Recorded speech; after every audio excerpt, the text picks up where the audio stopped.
This video is brought to you by patreon.com/worsttake. Get access to exclusive live streams and Discord servers, on-screen shoutouts, and early access to some videos when you join now. Help make sure that we can continue to make content like this by supporting the Patreon. Links are in the description down below.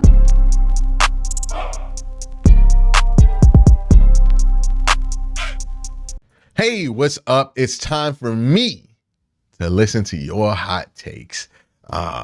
A ton of stuff to get into. Let's get it started. Kevin Stefanski and Jalen Schwartz were bad. This is my winners and losers video from the last game. Full Dork says it's a crazy username, but you are the first one. Like, you know what I respect about this Full Dork? You ain't Full Dork /1. You ain't Full Dork .382. You ain't Full Dork 245962. You Full Dork. Like, you were the first one to say, you know what? I'm doing it. Full Dork. Shout out to you, man. Shout out to you. I feel like this dude might be fun at parties. Stefanski made a super bone-headed play call, but the bigger problem is that 80% of the team is injured. I know next man up and all, but no coach wins with all backups. I can't believe the NFL is letting the Bountygate coach injure players every week. The NFL needs to address the rules because right now it's well worth a 15-yard penalty to hit quarterbacks in the head, knock them out of the game. That shouldn't be the case. Yeah, I don't think that they were intentionally trying to hurt the Browns in that game, but I do think that that's kind of what happens as a consequence to the way that Sean Payton goes about things. Like, you don't get Bountygate to be a thing while you're the head coach if you aren't encouraging things behind the scenes that make people feel emboldened enough to think that I can do something like Bountygate out in the open, right? Like, that's more or less what the punishment he got for in New Orleans. Now, I don't remember the Saints being a super dirty team under him after that, but it's kind of like, I don't know, just wherever Sean Payton goes, there's always some weird stuff that follows. And I think people are kind of just have their antennas up no matter what. I don't think they were a dirty team. I don't think they intentionally tried to hurt DTR, but I do think he teaches them to play through the whistle and to play very hard and, you know, to make those big hits. And when you do that, you're going to end up with stuff like that. And that's why they're trying to legislate some of that stuff out the game. Crisis averted. Myles Garrett and Amari Cooper's injuries are not serious. That's huge news, man. Future for DTR is bright. I watched his college film. This is from the guy CTG Cement, a regular commenter on the channel. Electric. He made some great individual throws, especially in the Denver game, and gave us a shot to win. Putting up some impressive all-22 tape on those scoring drives. He really opens things up. Hopefully this team takes advantage of this and turns around, keep winning. Yeah, I think the DTR is very intriguing. And I think I'll get to this later, but I'm at the point with DTR to where I don't care about where he was drafted. I don't think anything about him screams typical 5th round pick. I don't think how the Browns have handled him has screamed anything that's typical of a 5th round pick. In my eyes, and again, take this with however you want to take this. And I was not on this train early on when they first drafted him, right? I was he's a 5th round pick. He's disposable in August, right? Before training camp. But now that we've seen him, and now that we've seen not just him, but how the team has handled him, which has been interesting, I'm more or less on the train that I feel like Kevin and Andrew don't view DTR as a 5th round pick. They view him as somebody closer to a 1st or 2nd round pick at quarterback. And they're treating him like that. And if you're asking me what's my proof for thinking this, the biggest piece of proof here is what round quarterbacks, what quarterbacks selected in what rounds usually end up being the backup as rookies. It's not usually 3rd round quarterbacks. It's not usually 4th round quarterbacks. It's not usually 5th round quarterbacks. You really only see quarterbacks drafted in the first or second round be chosen to be the backup to start the season. Now, obviously, he was never going to start over Deshaun Watson. But the fact that they trusted him to be the backup tells me that they're at like a second, first round level with him. And honestly, second round picks don't usually get that kind of treatment. So that's where I think they view him at as far as potential. Are they right on that? It'd be interesting to see. But that's where I think the staff is on him. And I do think that the block is a little bit hotter for Deshaun Watson than I think I assumed when they drafted DTR, especially since DTR showed that like he might be able to play at this level. The block might be a little bit hotter than we all assume for Deshaun Watson. Again, not saying he's going to be kicked out the team or anything like that, but the block ain't cold. Like, the block ain't cold. Noah says, just watch those DTR highlights. He looked legit, super athletic, very athletic, short and mid-range accuracy. I followed those highlights up with the Kenny Pickett college tape. It's wild to see who was picked in the 5th round and who was picked in the 1st. And this is where I go back to what I was talking about earlier, right? Where I'm like, hey, it's one thing where you're drafted. It's another thing where the team treats you as far as you as a prospect, right? Like DeJuan Jones is a perfect example. Yes, he's technically a 4th round pick, but the Browns treat him like a 1st round pick. His development was important. They didn't want to rush him on, but the second somebody got hurt, they put the kid in, right? And then he was able to hold in. Same thing happened with DTR. Obviously, DTR did not have a good first start, but the fact that they took him off the table, let somebody else get in while they felt like they got him ready, and then put him back in once the situation became necessary and once Deshaun Watson went out for the rest of the year, and they're treating him as the starter from here on out, that screams more or less they took him in the 5th round. They view him as a day 1 or 2 pick. You know what I mean? Like, I hope people can understand where I'm at with that. Now, again, what does that mean for Deshaun? Might be nothing. Might be Jordan Love. Might be Jalen Hurts. Who knows? It might be nothing. But that's where they're at with them. Thank you for the question, though. And also, I did a video with Kolb that's going to go up on the Patreon. So if you ain't on the Patreon, make sure that you do get on the Patreon. I'll try to get it up this weekend of Kolb reacting to those DTR highlights I put in the description below. Dog, it's incredible. Because Kolb did not know what it was. And if you notice, his tone has changed about DTR significantly since seeing those highlights. But yeah, make sure y'all check that out. It's a little Patreon exclusive I'm going to put up. Greens Hills Customs Lawn Care. Shout out to my landscapers out there, man. Says Stefanski holds every QB back because he thinks that he can win his way, get the team to Schwartz, and hire the best OC available. Yeah, I don't rock with this at all, man. I don't rock with this at all. I'm gonna be honest with you. I think that there's evidence that Kevin has done more with some of these quarterbacks than what you have seen out of. The fact that so many people were complaining about trading Josh Dobbs or not trading for Jacoby Brissett is a absolute win for Kevin Stefanski, because y'all were definitely not talking about him like that. When it comes to the offseason last year, a lot of people were encouraging going after Derek Carr or Jimmy Garoppolo or keeping Baker Mayfield because y'all thought that Jacoby Brissett was not good enough. Kevin made him so good that you want him back, right? Same thing goes with Baker Mayfield. The only reason we continue to talk about Baker Mayfield up until this year, where he's had a resurgence with the Buccaneers, is the one good year that he had with Kevin Stefanski. That's his best career year. I think there's evidence that he gets more out of his QBs more often than not. And I think that Kevin's a good enough offensive coordinator. I think he's pretty good in that way. And I don't think he holds back the coordinators. The quarterbacks. I think he's a net positive for him, honestly. So I just don't rock with that take at all. But appreciate the comment there, bro. Let's talk about the Browns' growth as a franchise. Look at the comments here. As for the team stands today, I believe we have 3 future Hall of Famers. Cleveland Browns drafted and most likely will retire as a Cleveland Brown. Nick Chubb, Myles Garrett, Joe Bitonio. Not many teams have one, but we do a good job on building and winning culture. This doesn't happen overnight with a franchise that was a train wreck for 15 years. I think 15 years is cutting it nicely. A little bit more than 15. At least 18, right? Because we including 17 in there. came back in 99, at least 18 years stinking. We have a head coach that's a winning record. We have a stud defensive coordinator.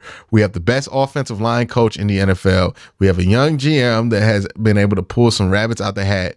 It hasn't been perfect, hell no, but it's gotten better every year. And for that reason, we have a solid foundation to build something special here. Yeah, I think I would agree with those sentiments. I think that the Browns have built a pretty solid foundation with this organization so far.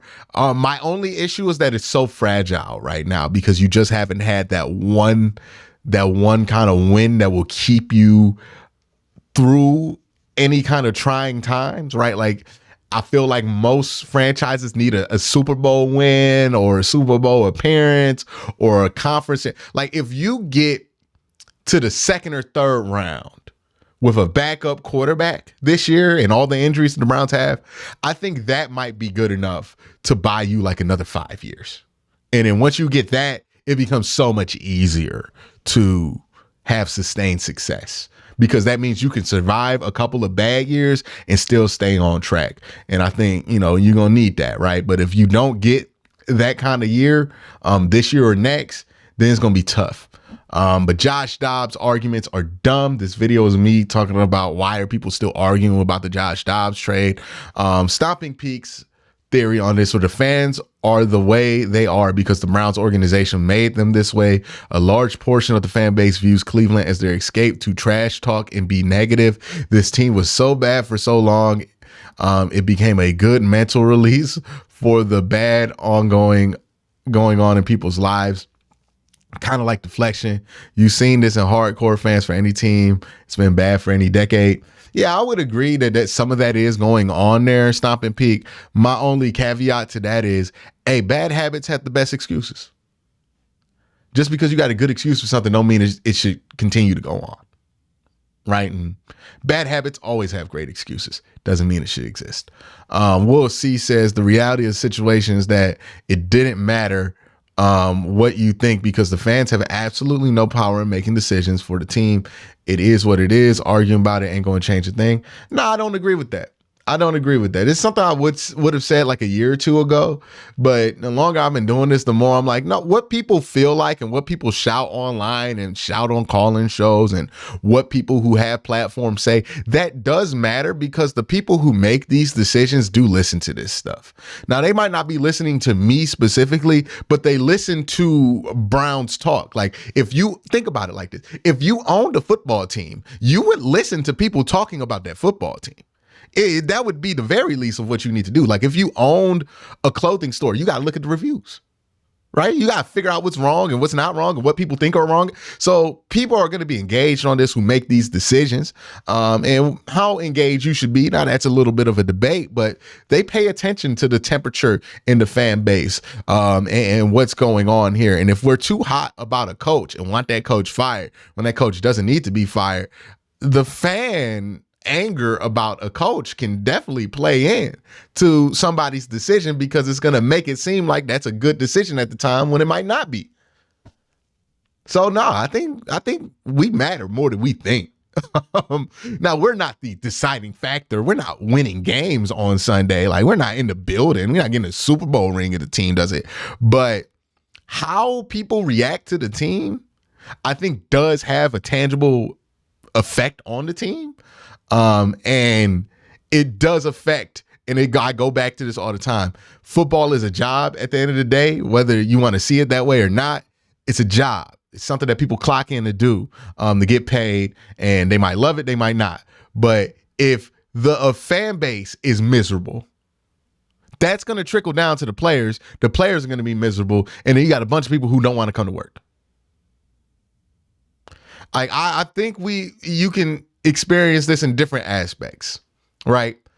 It's a reason why people enjoy working at Chick-fil-A, but hate working at McDonald's, despite the fact that it's both fast food. It should both those jobs should be equally as miserable. But when people go into a Chick-fil-A, they're not miserable. The customers aren't miserable. So you're not miserable serving those customers. Like, the expectation is not to be miserable.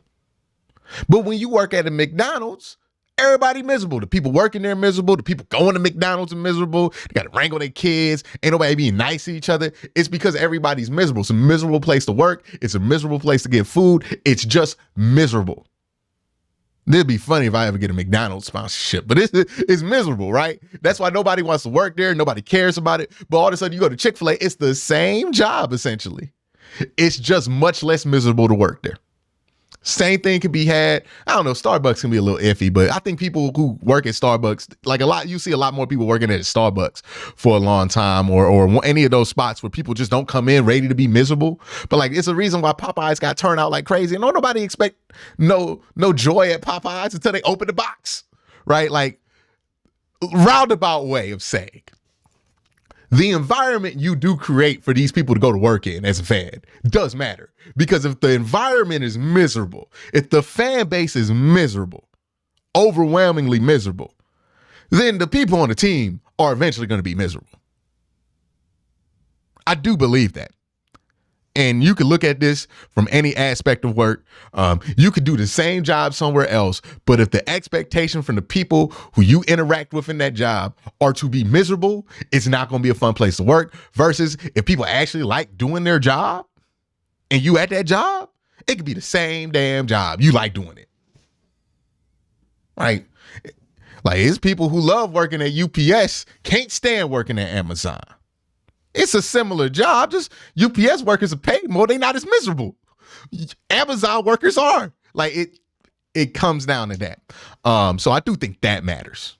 Now, how much of that has an effect on Phil? I don't know, but I do believe it has an effect. All right, we got a book from my man Easy Weave, who says people tend to be prisoners of the moment.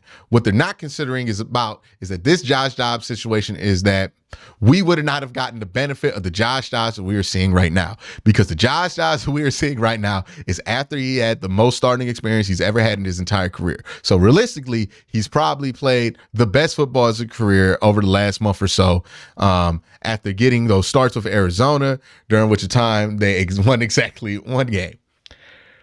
And had we not traded him, that means he would have not gotten the benefit of that experience. So if he ends up entering in instead of DTR when Watson goes down for the first time, he's not going to be the Josh Dobbs that started all those games this year. He's going to be the Josh Dobbs that could have never get past Mason Rudolph on the depth chart his entire career until last year. And all of this is even more stupid when you consider that the really promising game that DTR had, but just the bottom line, this is just some people aren't happy unless they're miserable.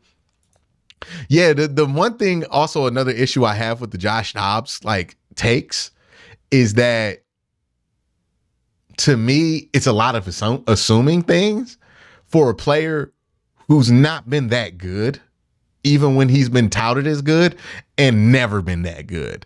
And that's no disrespect to Josh Dobbs, but people are acting like he's Joe Montana. It's like, hey man, he could have came off the bench and stunk here, because he was terrible in the preseason.